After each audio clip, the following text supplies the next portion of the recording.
그리스도인들에게 있어서 물질은 양면의 검과 같습니다. 양날의 검과 같습니다. 어쩔 때는 그 물질이 우리에게 큰 힘이 되기도 하지만 반대로 우리를 넘어지게도 하는 위험한 도구가 되기 때문입니다. 그래서 대부분의 그리스도인들이 기도하면서 하나님 물질을 좀 허락해 주시면 이 물질을 가지고 제가 하나님 앞에서 잘 사용하겠습니다 라고 이렇게 기도를 할 때가 많이 있죠. 제가 사업을 하고 있는데 하나님 제 사업이 성공하게 해주시면 이 사업을 통해서 하나님께 더 영광을 올려드리겠습니다 라고 기도하는 경우들이 많이 있습니다. 그런데 막상 하나님께서 정말 그들에게 은혜를 주시고 그들에게 복을 주셨을 때에 그 은혜와 물질과 복을 온전히 감당하는 사람은 흔치가 않습니다. 왜 그럴까요? 물질을 가지고 있다 보니 욕심이 생기게 마련이고 또 인간인지라 조금 더 라는 마음이 생기다 보니까 계속해서 만족할 줄 모르고 더 많은 것들을 구하게 되더라는 것입니다. 오늘 말씀에 보면 이렇게 나와 있습니다. 많은 재물보다 명예를 택할 것이요 은이나 금보다 은총을 더욱 택할 것입니다. 그렇습니다. 우리 그리스도인들에게 있어서 또 우리 인생에 있어서 물질도 물론 중요합니다. 그러나 그것보다 더 중요한 것은 무엇이냐면 명예나 은총입니다. 이 명예라는 것은 세상에서의 명예가 아니라 하나님 앞에서의 명예입니다. 하나님, 내가 하나님의 백성으로서 이 땅을 살아감에 있어서 물질을 너무 사랑하지 않고 하나님의 백성답게 부끄럽지 않게 살아가게 하여 주시옵소서.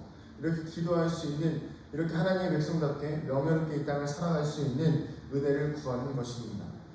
그렇게 살다 보면 2절과 3절과 4절의 말씀이 우리에게 어떤 의미로 다가오는지를 경험할 수가 있는 것인데, 가난한 자와 부한 자가 함께 살 수 있습니다. 그러나 그 모든 것을 지으신 분은 하나님이시라는 것입니다. 우리가 물질에 대해서 좀 고민해 볼 필요가 있는 것이, 물질을 하나님께 구하지만 실제적으로 우리가 그 물질을 사용하는 세상은 이 세상이다 보니까 자꾸만 물질을 많이 가지고 있는 사람들에게 어쩔 수 없이 굴복하게 됩니다.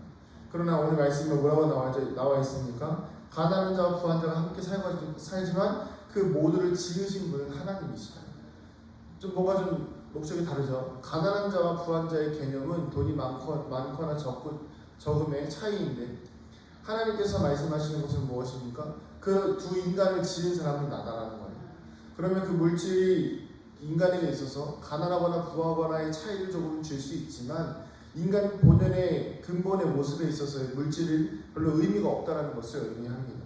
또한 슬기로운 자는 재앙을 보면 숨어 피하여도 어리석은 자는 지나가다가 해를 받는다라고 이야기하고 있습니다. 이것은 또한 무슨 의미일까요? 슬기로운 자는요, 재앙을 보면 미리 이것이 위험인 것을 감지하고 피합니다. 그러나 미련한 자는 무엇이죠? 지나가다가 해를 받는다고 이야기해요. 그만큼 미리 예측하지 못하고 지혜롭지 못해서 지나가다가 이게 뭐지 하다가 사고를 당할 수도 있다는 것입니다. 이것이 또한 우리 인간에게 우리 삶에 큰 메시지를 주는 것이 무엇입니까? 우리가 보통 주식 같은 거 한다고 할 때 돈을 많이 버는 사람들은 미리 예측하고 잘 빠진다고 이야기합니다. 그러나 미련한 사람들은 조금만 더 이렇게 한다고 하죠. 이 차이가 무엇일까요? 욕심의 차이라는 겁니다. 욕심의 차이. 1절과 2절에서 계속 가난한 자와 부한 자, 재물보다 명예, 또 이 모든 일들에 있어서의 근본은 하나님보다 앞서는 것들에 대한 욕심, 그리고 내 인생을 내가 채우고자 하는 것에 대한 욕심을 미련한 자로 표현하고 있는 것입니다. 겸손과 여호와의 경외함의 보상은 재물과 영광과 생명입니다. 자, 그래서 결국 4절의 결론이 나오게 됩니다. 우리가 결국에는 하나님께서 주시는 물질, 그리스도인도 때로는 부자가 될 수 있습니다. 그것을 부정하지는 않습니다. 그러나 중요한 것은 무엇입니까? 그리스도인에게 있어서 물질을 하나님께서 주시는 풍부한 물질을 온전히 경험하기 위해서는, 그리고 그 주어진 물질 가운데에서 흔들리지 않는 마음을 갖기 위해서는 가장 중요한 것은 무엇입니까? 여호와를 경외하는 것입니다. 우리는 물질을 위해서 하나님을 경외하는 것이 아니라 하나님을 경외했을 때 물질이 주어진다는 것을 분명히 인식해야 합니다. 그것이 우리의 삶에 있어서 지혜요, 그것이 우리의 삶에 있어서 슬기인 줄로 깨달으시기를 바랍니다. 사랑하는 성도님들, 우리가 오늘 이 말씀을 붙들고 조금 우리의 삶을 살아갈 필요가 있습니다. 어떻게 살아가야 할까요? 내가 이 땅을 살아감에 있어서 하나님, 내가 직장을 다니는 것이 돈을 벌기 위함이 아니라 하나님께서 주신 이 땅에서의 삶을 최선을 다해서 살기 위함이며, 주어지는 물질에 대한 보상은 하나님, 내가 돈을 열심히 벌기 위해서 산 것이 아니라 하나님을 경외함으로 이 땅을 지혜롭고 슬기롭게 살다 보니 하나님께서 주시는 보상이라는 것을 우리가 그렇게 깨달을 때에 물질에 대한 두려움이나 물질에 대한 미적지근한 태도나 아니면 물질에 대해서 죄를 짓는 모습들을 멀리할 수가 있는 것입니다. 가난한 자와 부한 자가 함께 살지만 모든 것을 지으신 분은 하나님이시다. 하나님, 내가 물질이 많이 있지만, 하나님, 내가 물질이 적게 있지만 내가 하나님을 경외하는 마음만큼은 세상 가운데서 흔들리지 않겠습니다. 이런 결단의 기도가 필요한 것이죠. 슬기로운 자의 모습으로 재앙을 피할 수 있는 지혜가 있는 것은 하나님의 말씀을 들을 수 있기 때문입니다. 어리석은 자가 해를 당하는 이유가 무엇입니까? 자기가 더 욕심을 부리고 하나님의 말씀을 무시하기 때문입니다. 그래서 오늘도 우리는 겸손함으로 하나님 앞에 나아가야 합니다. 마음을 겸손하게 해야 합니다. 물질이 많다고 해서 교만해지는 것이 아닙니다. 오히려 더 낮아짐을 통해서 하나님을 경외할 때에 보상은 재물과 영광과 생명이라고 합니다. 물질뿐만 아니라 이 땅에서의 영웅도 허락되어진다고 합니다. 또한 생명 또한 허락되어진다고 합니다.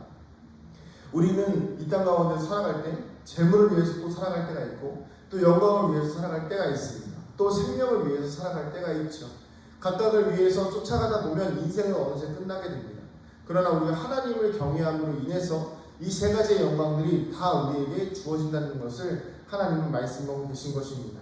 사랑하는 성도님들, 이 땅 가운데에서 저는 여러분들이 가난하게 살아야 된다고 무조건 이야기하고 싶지는 않습니다. 부자가 될 수 있다면, 또 하나님께서 은혜를 주시면 물질의 풍요를 누리시는 것도 저는 축복이라고 생각합니다. 그러나 중요한 것은 무엇입니까? 하나님을 경외해서 얻는 물질과 아니면 물질을 사랑해서 얻는 물질은 분명히 다르다는 것입니다. 오늘 우리가 하나님을 경외해서 하나님이 주시는 삶의 영광과 또 물질과 건강을 경험하게 되는 저와 여러분 되기를 주님의 이름으로 축복합니다. 기도하시겠습니다. 오늘도 살아서 역사하시는 하나님, 우리의 삶과 인생 가운데에 우선순위를 분명하게 하여 주시어서 물질보다, 건강보다, 명예보다, 영광보다 하나님을 겸손히 경외하는 우리 모두가 되게 하여 주시옵소서. 그럴 때 허락되어지는 주님의 은혜를 우리가 하나도 빠짐없이 잘 받아서 이 땅 가운데에서 세상에서 잘 흘려보낼 수 있는 우리 모든 그리스도인들 되게 하여 주시옵소서. 오늘도 우리를 구원하여 주시니 감사드립니다. 구원의 은혜를 날마다 감격 속에서 전하며 살아가는 우리 모두가 되게 하여 주시옵소서. 사랑의 왕신 예수님의 이름으로 기도드립니다. 아멘.